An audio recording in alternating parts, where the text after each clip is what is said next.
All right, everybody, how's it going? Welcome back to Fireside 42. This is Rob Walden, and I got Tony with me. Tony, how are you today? I'm doing really well. We got another episode today. We're going to talk Chris Brown, and we're going to talk about quality. Hey, he's the guy when it comes to quality. I learned so much from Chris when he was doing these subcommittees. He involved me and many others on the demands that were out there and just the language that they were working on.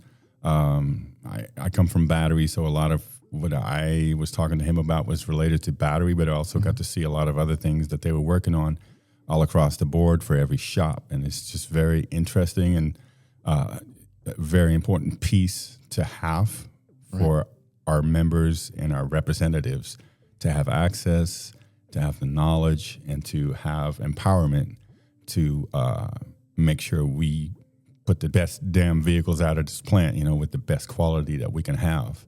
And so, I think once you listen to the episode, you get a really good idea what they're going for and what they've won.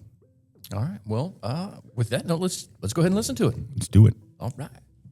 Chris, Yes. how are you today? I'm doing good. How about you, Robert? I'm pretty fair.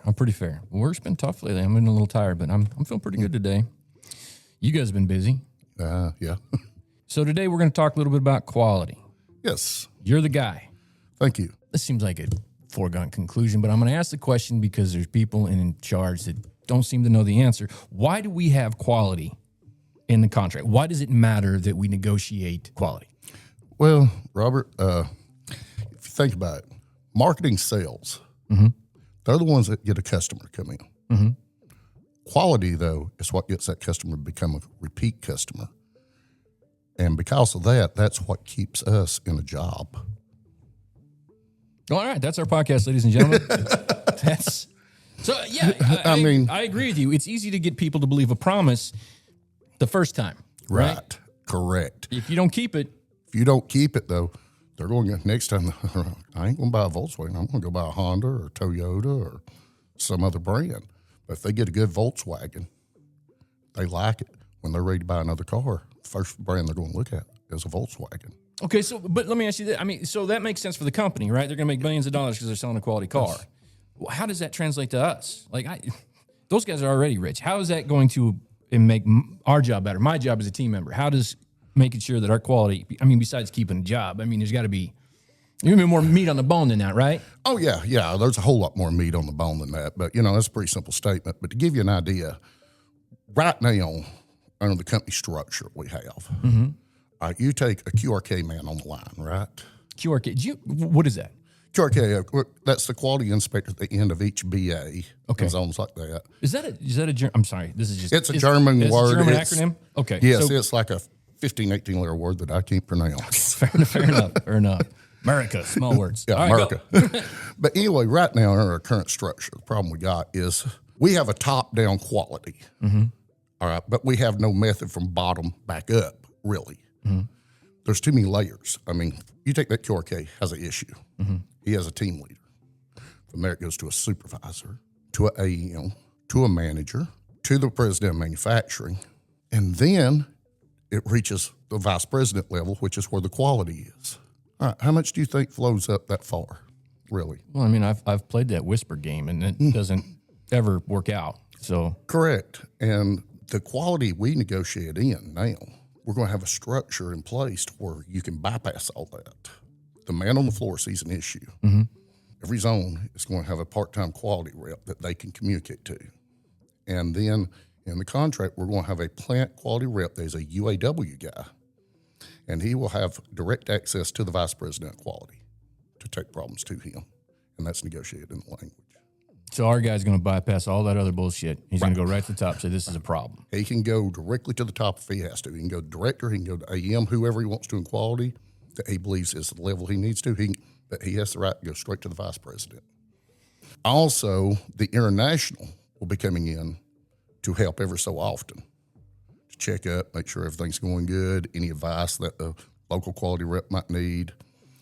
The local quality rep will also have access to all the quality meetings, short audit, long audit, top queue, all the quality meetings he has direct access to. So this seems to be a common, again, we come across so many common threads in these conversations. So there's going to be a local guy. Mm-hmm. There's going to be a international guy. International will come in from Region 8. From Region 8. From Region 8, from time to time. But I mean, you get more than one person, you're starting to talk about a team. And we putting together a lot of teams. Are we going to have a quality team? Yes. And is there going to be Volkswagen reps as part of that team so that we're working together? Or is this just going to be our guys giving oversight? This is our guys being able to take problems on the floor. All right, take the door handle issue. Okay, let's remember that with the ID4. Well, yeah, I went on furlough over that garbage. Yeah. Okay. So early on, I'm a QA inspector myself. That's what I do in the plant. I've been a QA inspector for 11 years now. I've been here almost 15. We found that problem the first few hundred cars. Complained about it. They're like, let go. Well, now they say, let go. Talk to your quality rep. Say, hey, man, stuff's going on. Management's just letting this stuff go. Mm-hmm.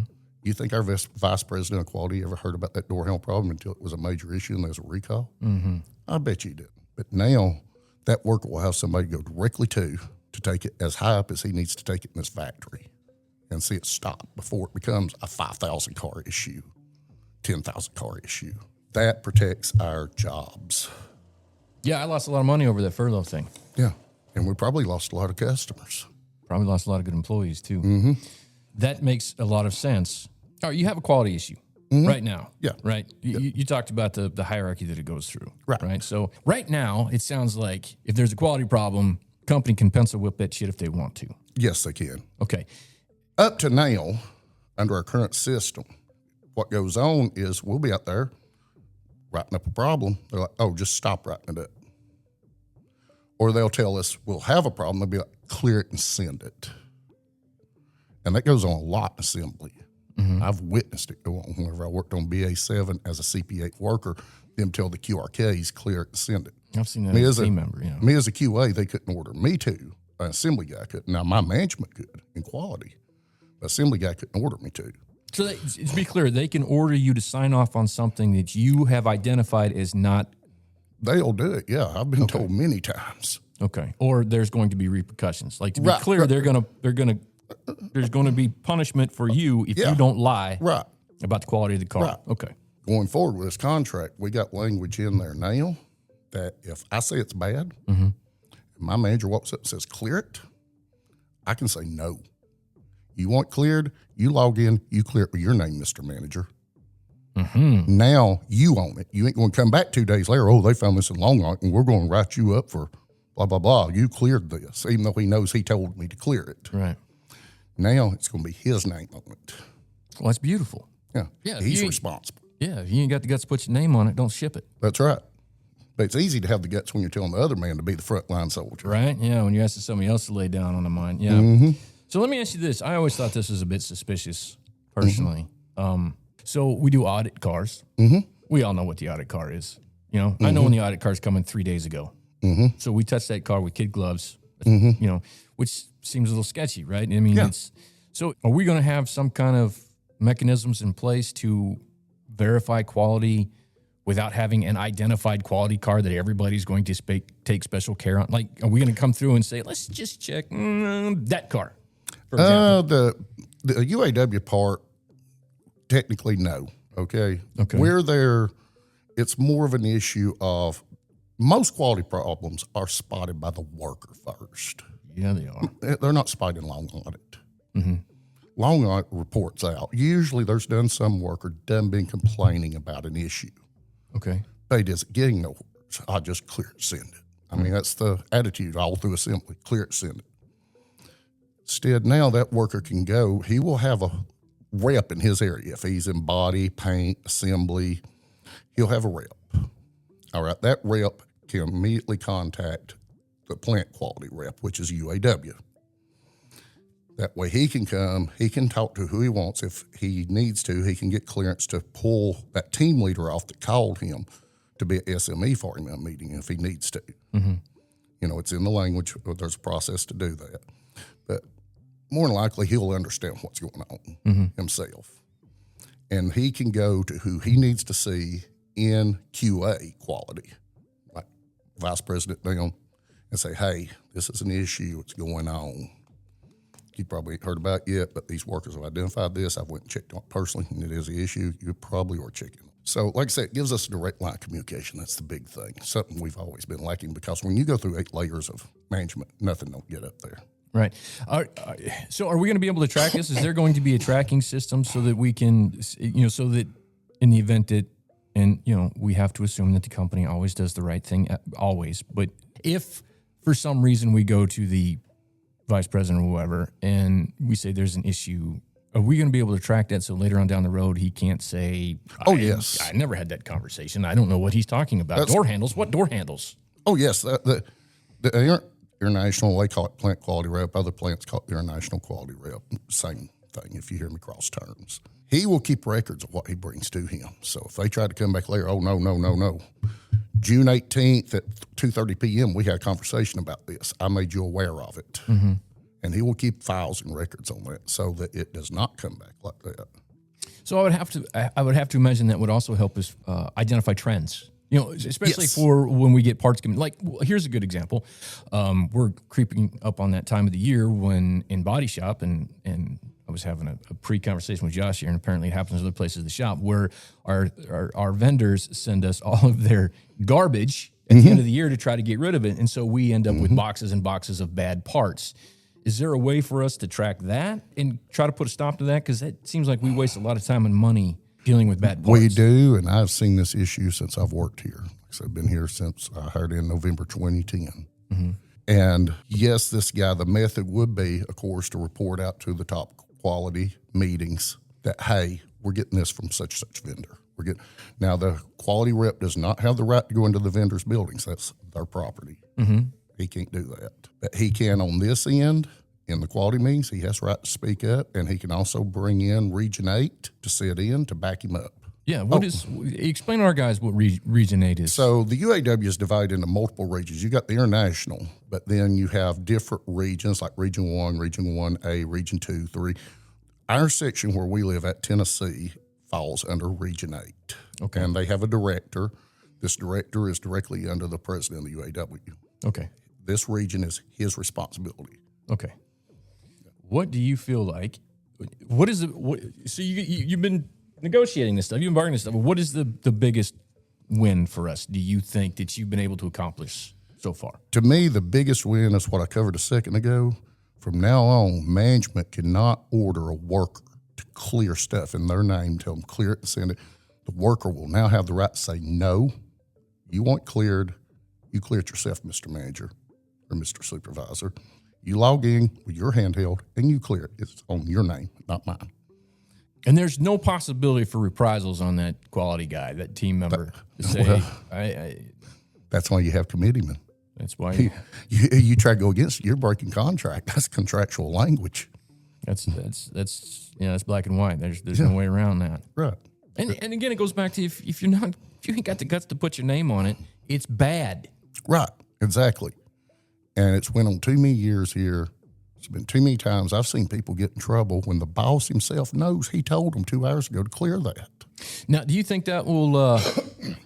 How often do we have the door handle is a perfect example. We had 5,000 cars out in the backyard, in the whip. You think that's going to reduce our whip? Yes, it will, because what I really think is going to reduce the whip, though, is that direct line of communication where this worker is seeing things. It's just like us. I ran into the issue. I was doing the VLT cars, which when they have a new product, they set up a VLT inspection area. Mm-hmm. And me and another guy was doing it on day shift together. All right, the first, 1,500, 2,000 cars all come through VLT for a special inspect, and what we're looking for is repeat problem parts. We started running on this, and VLT complained about it because the door handle would suddenly snap. And it hurt when you got your fingers. It stung. Mm-hmm. And we're complaining about, let's send it. Instead of fixing it, hey, what's the issue? Just send it. Now, it won't be, number one, you say, send it. I'm going to write it up and say, you want to send it, you're going to have to clear it. Right. I can't move on a process till it's cleared. Number two, I can go to that quality rep and say, hey, this is an issue, and they're not addressing it. So take it up the line, please, sir, or ma'am. So a lot of the conversations we've had, there's bringing in UAW, there's just this world of expertise. Yes. Are our quality guys going to get some new or additional training from the UAW side of the house? Some real legit training to make these guys experts in what they're doing Yes. beyond what the pedally training the Volkswagen likes to give people? Yes, especially the reps. They're going to be trained in this stuff. And see, we'll also, like I brought up, we'll have access to Region 8. Their guys going to come in every so often, period. But if we are having an issue, Region 8 is somewhere because they have other quality men. They service a lot of factories. Call up Region 8 and say, hey, we're having this issue here, such and such. Have you seen this issue at other plants and how did they fix it? Yeah, Now, instead of trying to figure out how to reinvent the wheel, you just call the guy that made the wheel and he tells you how they did it. Which is, It's common sense. Yeah. Well, and unfortunately, because Christina likes to tell us, we're the only factory in the whole world. We're floating on an island called Chattanooga out in the vacuum of space. We don't have other factories that build Volkswagens that we can call up and say, hey, how do we do this? But we've got Ford and GM. They're all UAW factories, and they've all got expertise, even if they're competitors in the market. We can reach out to those people because we all want to build. We all want to make a buck, right? We all want to make a living. So that's good. And like I said at the beginning, quality is what keeps you in a job. Absolutely. It brings the repeat customer. Oh, let me ask you this. I'm curious about this because part of this conversation, part of these conversations that we're having is about the process of bargaining, right? Yes. Of what you guys are going to. So what was the experience like for you walking into that room with those people and bringing quality language to the table for the first time? They were very combative, extremely combative. They're like, our quality's plenty good enough. We're over-qualitied. And it's like, no, you're not. They just furloughed all of MEB and battery and because of a quality problem, and they're overqualified on quality. That's what they're telling you? Yeah, they're over-qualitied in quality. Goodness. And they were extremely combative against every step. The first pass of language, they passed it back with everything crossed out except for like 4 words. Is the and? That's probably what they left you? Yeah, something about like that. Any idea why? I know you can't read their minds, but are they just proud? Did they think you were an idiot? What do you think was going through their minds when they met you with such hostility, it sounds like? To me, I think they see it as a threat on their jobs, is how they took it. Honestly, that's how I took it. They felt like it was a threat toward their jobs, that the UAW was just going to take over the quality and run it themselves. It's like, no, we work with the system. We help the system, and we provide direct links. I also got the impression that, they don't like the idea that somebody is going to be there if they ain't doing their job that's going to rat them out to their bosses. Shouldn't they take a certain amount of pride in, what do they call it, German engineering? Isn't that a thing? Exactly. That's what I thought, or I would think. They sold me on that bullshit when they hired me on. And, They did me too. Okay. But, that's what I really took out of it was they really didn't like the idea that this guy, if they don't do their job, this guy's going to report out on them because they're used to doing what they want. But that just means they haven't been doing their job. Exactly. If you're doing your job, you're not worried about it, right? Yeah. If you're building a kick-ass car. Yeah. So then let me ask you, this is kind of my end question here. It's not very imaginative, but is there anything that I haven't asked you? Is there anything that you want to convey to the listeners about the bargaining process or the wins that you've achieved? Or is there something that you want them to know that I haven't brought to the table? I believe we pretty well covered it.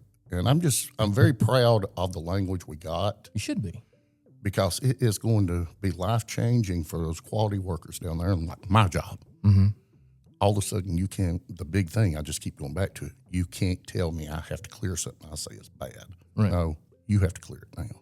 And I've seen so many people done that way over the years. And then them go back and jump on me, even though they knew they told them to do it, and jump all over them like they didn't know, even though the same boss.